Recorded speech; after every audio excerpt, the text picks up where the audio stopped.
Welcome to this edition of Market Mantra, in which we give you a complete update on the economic, business and stock market news of the day. I'm Arjun Chaudhary and with me is my co-anchor in Hindi, Amit Goyal. नमस्कार, market मंत्र में कार्यक्रम में आपका स्वागत है। आज के अंक में देश विदेश की आर्थिक गतिविधियों के साथ साथ शेयर बाजार की हलचल पर एक नजर डालेंगे और चर्चा करेंगे। चर्चा के लिए आज हमारे स्टूडियो में मौजूद हैं वरिष्ठ आर्थिक पत्रकार पुनीत जैन। पुनीत, कार्यक्रम में आपका स्वागत है। धन्यवाद अमित। सबसे पहले एक नजर आज की आर्थिक सुर्खियों पर, तो अंग्रेजी में हेडलाइन के साथ Arjun. Prime Minister Narendra Modi and German Chancellor Angela Merkel hold delegation-level talks in New Delhi. Domestic equity indices climb for 6 straight sessions. Sensex closes at 40,165. Nifty settled at 11,891. And rupee appreciates 11 paise against US dollar. आर्थिक सुर्खियों में प्रधानमंत्री नरेंद्र मोदी और German chancellor Angela Merkel के बीच प्रतिनिधि स्तर की वार्ता नई दिल्ली में हुई। लगातार छठे कारोबारी सत्र में शेयर बाजार में मजबूती। सेंसेक्स 40,165 पर बंद हुआ। निफ्टी भी बढ़त से 11,891 पे दर्ज और डॉलर के मुकाबले रुपया 11 पैसे मजबूत हुआ।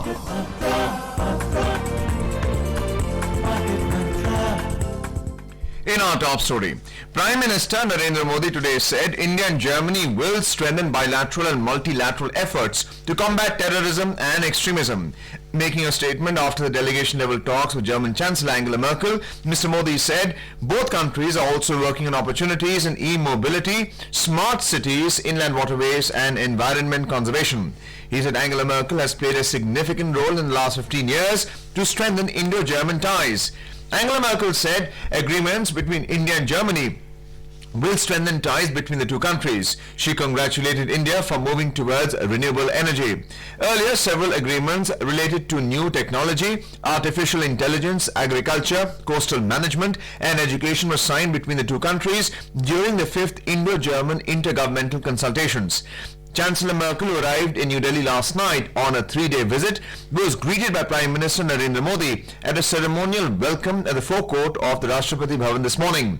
The German Chancellor is accompanied by several ministers and state secretaries of the federal government, as well as a high-powered business delegation. Puneet, how do you view this visit by German Chancellor Angela Merkel in the backdrop of Germany's strength as an economic superpower? Usually everyone tends to look towards Japan or the United States as industrial powerhouses with a high GDP, but people forget about Germany. So you're right, absolutely. When we talk about economic superpowers, it is Germany which is really the most significant player, because until recently, only recently they have been dethroned as the world's largest exporter by China, and even today they continue to be a huge exporting country. Germany's dominance of economies in Europe and the world is significant. Only thing is that they downplay their role. In fact, they don't come out and kind of demonstrate the power that they have in terms of international trade.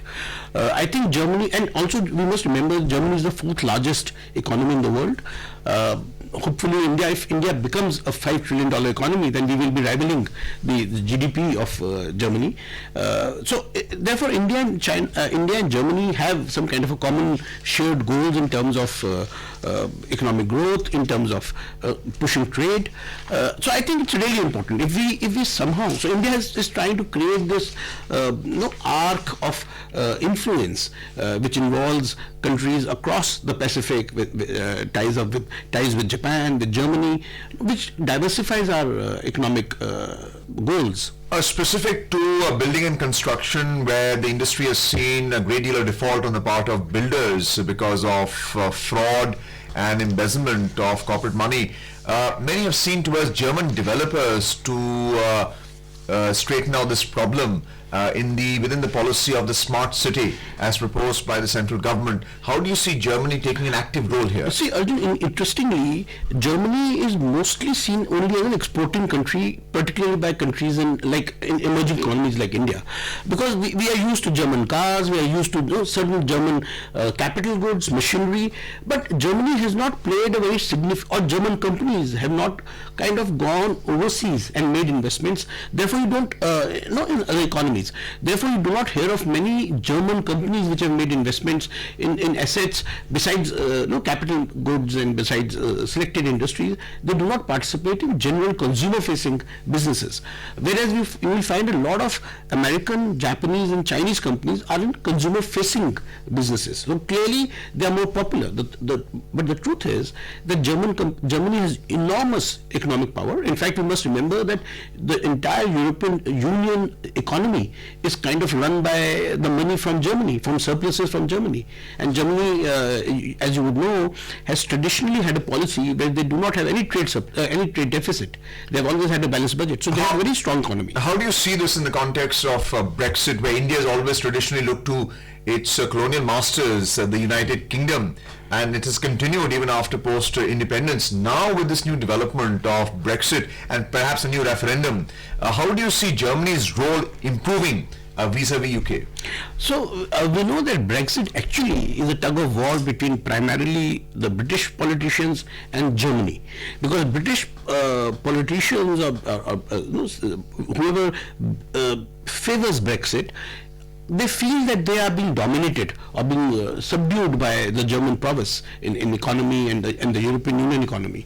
So they want to break free. So Brexit is basically a tussle between the UK and the German economies.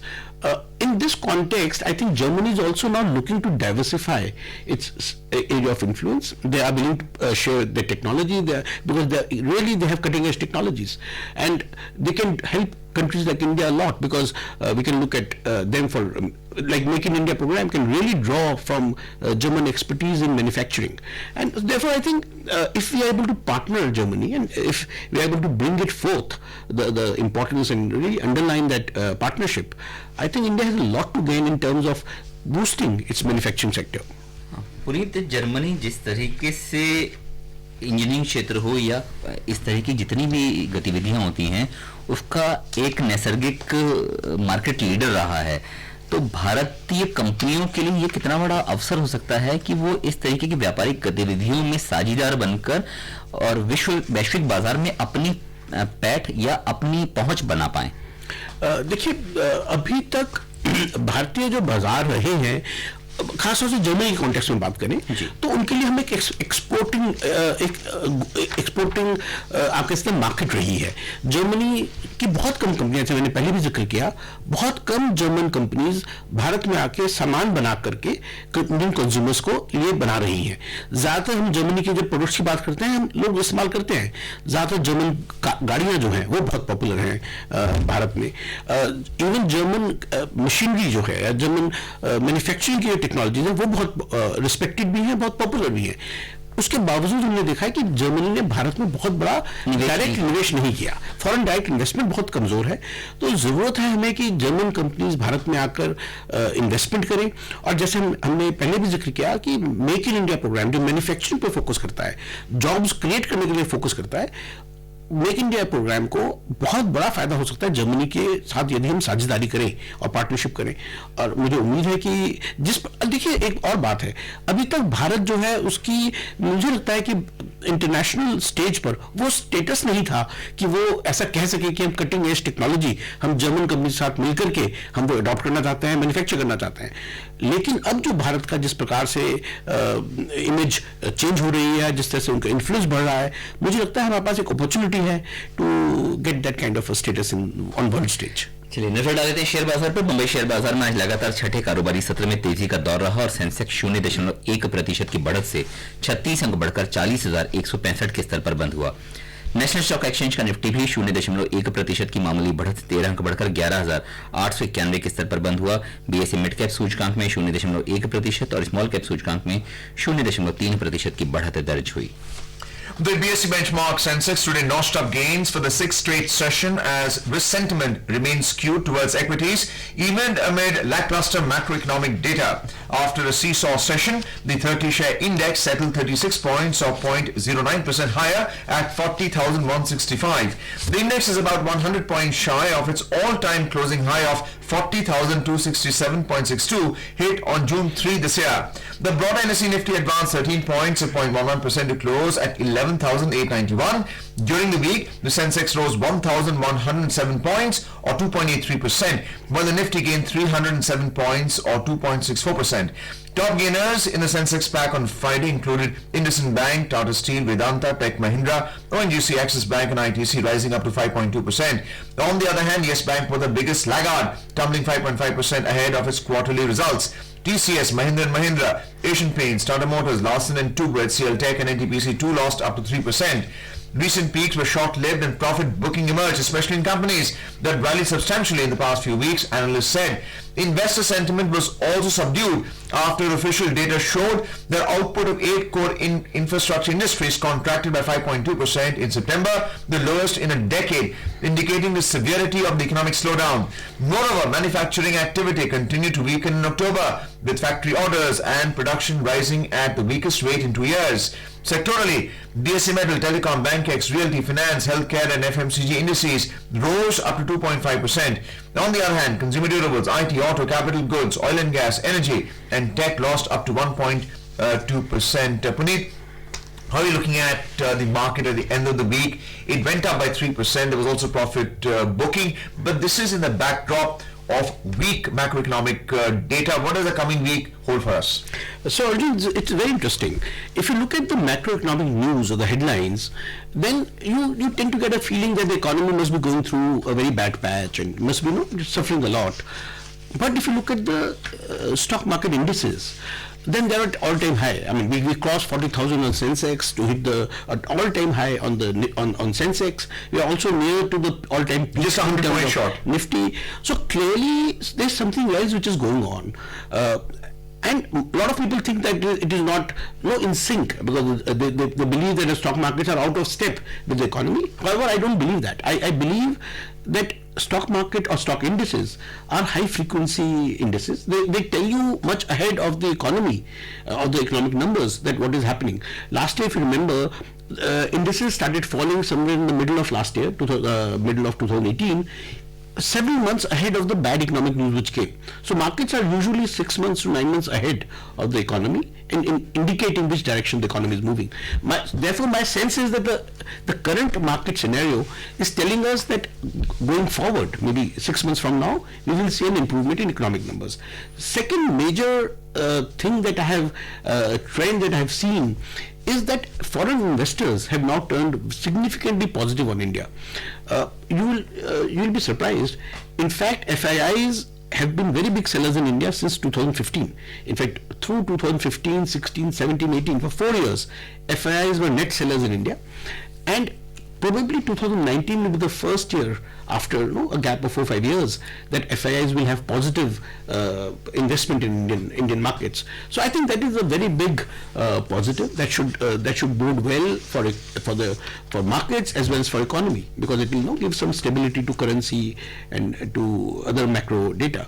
So clearly, if you look at the headlines, one tends to get kind of pessimistic about economy. But I feel that markets are telling us that this is turning around, the sentiment is turning around, and we might see better numbers. But we're also hitting year end, where conventional wisdom has always said that FIIs are net sellers in that last quarter of the calendar year. So what's going to be the tactics as far as FIIs are concerned, who are right now net buyers? So usually this is what happens. I mean, usually FIIs are booking profits towards the end of the year. However, I think this year, because they have been very big sellers since May, so last 5 months, in fact, FIIs were major sellers in Indian markets. I have a feeling that they may not be big sellers for the rest of this calendar year. Maybe through the next year, they may not be big sellers, and we could see positive flows from foreign investors. Puneet, दो चीज़ों पे आपने भी कहा कि जो हमारा share बाजार है वो बाजार के रुख को पहले से ही भांप लेता है, तो अच्छे दिनों की आहट की कहीं ना कहीं से जो सुगबुगाहट है वो बाजार दर्शा रहा है. कुछ और आंकड़े जिस पे मैं ध्यान आपका दिलाना चाहूँगा, अक्टूबर के जो ऑटो सेल्स के आंकड़े हैं वो भी कहीं ना कहीं थोड़ी सी उम्मीद तो जरूर जगाते हुए नजर आते हैं। अगर बजाज ऑटो की बात करें तो उनके बिक्री के आंकड़े काफी उत्साहित हैं। इवन उनका खुद का कहना है कि ये उनकी जो रिटेल सेल्स है वो पूरे दौर में एक बहुत बेहतर उन्होंने रिटेल सेल करी अक्टूबर महीने में, क्योंकि फेस्टिवल मंथ भी होता है। इसके साथ साथ कुछ अन्य कि मारुति के भी आंकड़े तकरीबन 5% ऊपर रहे हैं। क्या अब ये माना जाए कि अर्थव्यवस्था में जो मंदी की आहट थी वो जिस तरह से एक टेक्निकल टर्म्स में कहते हैं बॉटम आउट हो चुका है, क्या ये मानने के पर्याप्त कारण हमारे मध्य मौजूद हैं? और इसके बाद क्योंकि जो भी था the worst has been gone, तो हम ये मान सकते हैं कि अब इसके बाद जो भी कुछ होगा वो बेहतर ही होगा और बेहतर की ही तरफ जाएगा। देखिए अमित, एक तो जैसे मैं तो आशावादी इंसान हूं, तो मुझे लगता है कि आने वाला समय जो है पिछले समय से बेहतर ही होगा। वो तो एक अपना नजरिया है देखने का। लेकिन जैसे आपने कहा कि जो हमारे सामने आंकड़े हैं वो ये दर्शाते हैं कि वर्स्ट इज बिहाइंड अस। मैं ये नहीं मानता कि कोई वी शेप रिकवरी, यानी कि अगले महीने से या अगले 2-3 महीनों में हम देखेंगे कोई चमत्कारिक एकदम इंप्रूवमेंट हो जाए इकोनॉमी के अंदर या सेंटिमेंट बदल जाए, शायद ऐसा नहीं होगा। यूजुअली जब टर्न अराउंड होता है इकोनॉमी में, और इतनी बड़ी इकोनॉमी है, देखिए विश्व की 6ठी सबसे बड़ी इकोनॉमी है, $3 ट्रिलियन, 130 करोड़ लोग, तो एकदम अचानक से ये टर्न अराउंड हो जाए सेंटिमेंट में, ऐसा नहीं होता। लेकिन जैसे आपने कहा कि डेफिनेटली मुझे ऐसा लगता है कि बॉटम मार्केट का या सेंटिमेंट का हो चुका है, और आने वाले समय में धीरे धीरे करके ये सेंटिमेंट पॉजिटिव की तरफ चलेगा। बीच बीच में झटके लगेंगे, जैसे कल जब कोर सेक्टर का डेटा आया तो उससे डेफिनेटली इकोनॉमिक सेंटिमेंट को झटका लगा, एक मायूसी सी हुई कि भाई ये टर्न अराउंड अक्टूबर महीने में भी नहीं हो रहा, सितंबर में भी नहीं हो रहा, तो कैसे होगा। लेकिन मुझे लगता है कि in by discounting these short term concerns that will have, I think long term trend जो रहेगा यहाँ से वो मार्केट का या इकोनॉमी का बेहतर होना चाहिए। अच्छा, एक बात और, जिस तरह की आपने भी जिक्र किया कि एफआईआईज जो हैं वो नेट में बायर्स होते चले जा रहे हैं, तो क्या ये एक मजबूती या भरोसा जो है वो भारतीय अर्थव्यवस्था या भारतीय जो उद्योग जगत है उसके प्रति विदेशी जो निवेशक हैं उनका बढ़ता भरोसा जगाता है? और अभी भी क्या ये माना जाए कि उनका ये मजबूत विश्वास है कि अर्थव्यवस्था और उद्योग जगत बेहतरी की तरफ निरंतर बढ़ता जाएगा? देखिए, ये कई चीजों का मिला जुला एफआईआईज का इन्वेस्टमेंट होता है, तो उसमें कई मिले जुले कारण होते हैं। सबसे पहला कारण जो महत्वपूर्ण कारण है कि जो यूएस में इंटरेस्ट रेट कम आ रहे हैं और जो डॉलर इंडेक्स में थोड़ा सा वहां पर ठहराव आया है, उससे एफआईआईज अब दोबारा से इसको हम कैरी ट्रेड कहते हैं, यानी वो डॉलर्स में बोरो करते हैं और फिर वो इमर्जिंग मार्केट्स में इन्वेस्ट करते हैं। तो एक तो कैरी ट्रेड का जो माहौल है वो पॉजिटिव हुआ है, यानी एफआईआई जो है वो जनरली इमर्जिंग मार्केट्स में ज्यादा पैसा लगाने के लिए तैयार हैं अब, जो पिछले कुछ वर्षों से वो नहीं थे।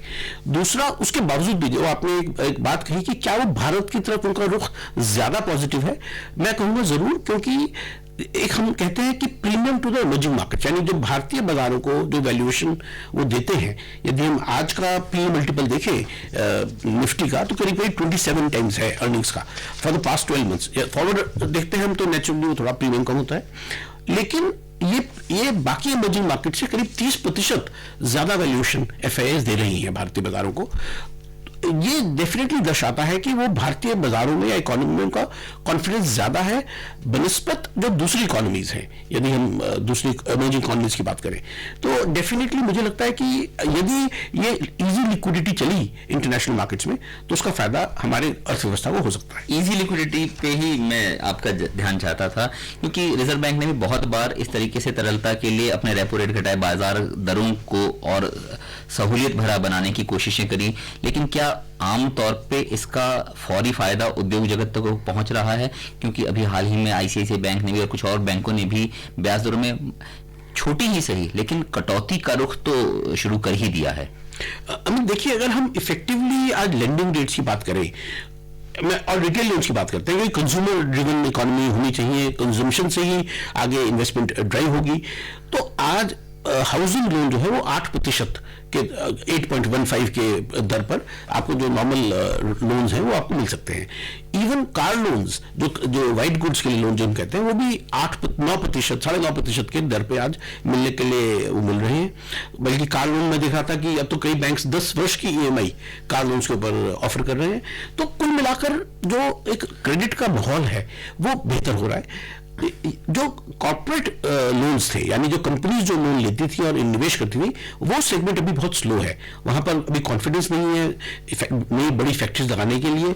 मुझे लगता है वहां पर समय लगेगा, लेकिन जो कंजम्पशन ओरिएंटेड लोन्स हैं, रिटेल लोन्स जिसे हम कहते हैं, वहां पर हम पिकअप देख रहे हैं। साथ में जो, तो इसको हम बेसिकली जो मीडियम सेगमेंट जो है, एक तो एग्रीकल्चर सेगमेंट है जो बिल्कुल छोटा लोन लेते हैं, माइक्रो लोन लेते हैं, वो भी वहां पर भी थोड़ा पिकअप है। और मीडियम सेगमेंट में जो एमएसएमईज हैं या जो रिटेल लोन्स हैं, इनमें भी हम देख रहे हैं कि बेटर माहौल है क्रेडिट का। लेकिन जो लार्ज कॉर्पोरेट्स हैं, जो बड़ी कंपनियां जो लोन लेकर के नई फैक्ट्रीज लगाती हैं, वहां पर थोड़ा अभी स्लो डाउन है। एक चीज और, जिस तरह से अभी आपने बोला कि जो कंज्यूमर ड्रिवन लोन्स हैं उसमें कहीं ना कहीं आकर्षक जो दरें हैं और रेट्स हैं वो बाजार में उपलब्ध हैं, तो क्या ये माना जाए कि इसकी वजह से ही जो हमने ऑटो सेक्टर की, जिसकी मैंने पीछे अभी बात करी कि ऑटो क्षेत्र ने पिछले महीने में बेहतर प्रदर्शन किया है, हालांकि वो बहुत अच्छा प्रदर्शन हो ईयर ऑन ईयर ऐसा तो नहीं कहा जा सकता, लेकिन हाँ स्थितियां लगातार सुधर रही हैं और सुधरती हुई नजर आ रही हैं, सुधार की तरफ बढ़ रही हैं।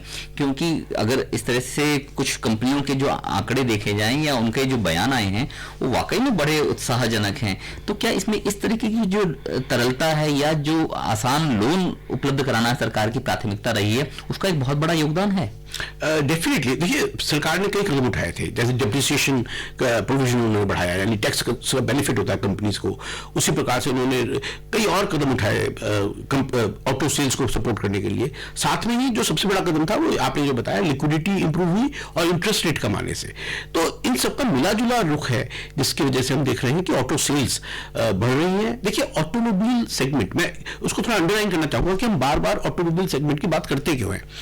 ऑटोमोबाइल सेगमेंट जो है वो करीब करीब 8 से 9% ऑफ जीडीपी को कंट्रीब्यूट करता है हमारे। तो मतलब कुल मिलाकर देखते हैं, देखिए ये बहुत बड़ा एक पार्ट है हमारे इकोनॉमी का, और यदि ये पार्ट स्लो डाउन होता है तो इससे सभी को, ना सिर्फ ऑटोमोबाइल मैन्युफैक्चरिंग कंपनी, जो इसके साथ एंसिलरीज हैं, उससे रिलेटेड और बहुत सारे क्षेत्र हैं जो जुड़े होते हैं, उनका सब में स्लो डाउन हम देखते हैं। तो जैसे हम, यदि ये सस्टेन करता है, देखिए एक महीने की ट्रेंड को तो मैं ये नहीं कहूंगा कि उससे हम बहुत ज्यादा उत्साहित हो जाए, डेफिनेटली वो आशा जगाता है, लेकिन आने वाले यदि 2-3 महीने ये ट्रेंड में रहता है तो definitely we should see better. सरकार बहुत दिनों से एक चीज और कर रही थी, कहीं ना कहीं ढांचागत क्षेत्र में भारी मात्रा में निवेश था, वो शायद उसमें कुछ शिथिलता आती हुई नजर आती है। तो ये जो शंकाएं हैं या जो बाजार का एक भरोसा है कि कहीं ना कहीं सरकार की जो स्पेंडिंग है, ये कैपिटल स्पेंडिंग है, वो कुछ कम हो रही है क्योंकि उनका जो चालू खाता घाटा है उसको देखते हुए। तो सरकार, देखिए आसान नहीं है इंफ्रास्ट्रक्चर में इन्वेस्टमेंट प्लान करना में 2 या 3 वर्ष तक लग जाते हैं। तो मुझे लगता है कि कोशिश जारी है, but let us see the impact, it will take some time. नजर डाल लेते हैं रुपया पे। अंतरबैंकीय मुद्रा बाजार में डॉलर के मुकाबले रुपया आज 11 पैसे की बढ़त से 70 रुपये 81 पैसे प्रति डॉलर के स्तर पर दर्ज हुआ। और अब एक नजर एशियाई शेयर बाजार पर। एशियाई बाजारों में आमतौर पर मिला जुला दौर रहा। अमेरिका और चीन के बीच व्यापार समझौते पर जारी संशय से निवेशक सतर्क रहे। जापान के निक्केई में 0.3% की गिरावट रही। वहीं सिंगापुर का स्ट्रेट टाइम्स बिना किसी बदलाव के बंद हुआ। हांगकांग के हैंगसेंग में 0.7%, दक्षिण कोरिया के कोस्पी में 0.8% और चीन के शंघाई कंपोजिट सूचकांक में 1% की बढ़त दर्ज हुई। उधर यूरोपीय बाजारों के शुरुआती रुझानों में लंदन, फ्रांस और जर्मनी के शेयर सूचकांक 0.4% तक की बढ़त के दायरे में कारोबार करते नजर आए। Moving on to the US market, US stocks fell yesterday as worries that the US and China may not be able to strike a trade deal overshadowed strong earnings reports from Apple and Facebook. The Dow Jones Industrial Average declined 0.5%, S&P 500 fell 0.3%, and Nasdaq Composite Index added 0.1%. Puneet, your views on the expression of doubts over signing a comprehensive trade deal with the US, China's... So it's really interesting the way it's now playing out.